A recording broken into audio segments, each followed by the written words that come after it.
हज़रत अबू हुरैरा रज़ियल्लाहु ताला अन्हा कहते हैं, रसूलुल्लाह सल्लल्लाहु अलैहि वसल्लम ने फरमाया, जब मैयत दफन की जाती है तो उसके पास दो सियाह नीली आंखों वाले फरिश्ते आते हैं।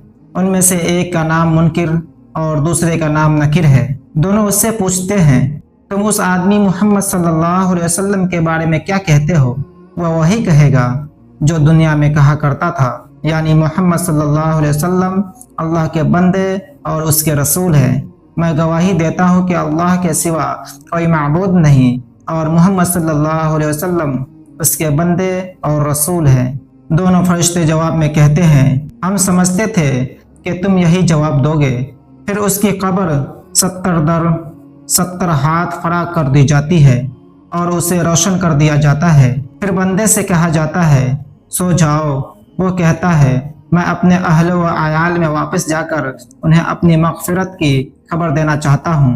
फरिश्ते जवाब में कहते हैं, यह मुमकिन नहीं, बल्कि अब तुम दुल्हन की नींद जैसी परसुकून नींद सो जाओ, जैसे उसके महबूब के अलावा कोई नहीं जगाता।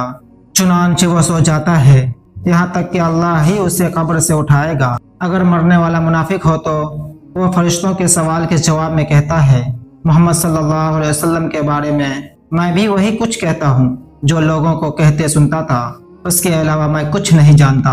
दोनों फरिश्ते कहते हैं, हमें मालूम था तुम यही जवाब दोगे। फिर ज़मीन को हुक्म दिया जाता है कि तंग हो जा। चुनांचे वो तंग हो जाती है और उसकी पसलियाँ एक दूसरे में घुस जाती है। मुनाफिक अपनी कब्र में क़यामत तक उसी अज़ाब में मुब्तला रहता है।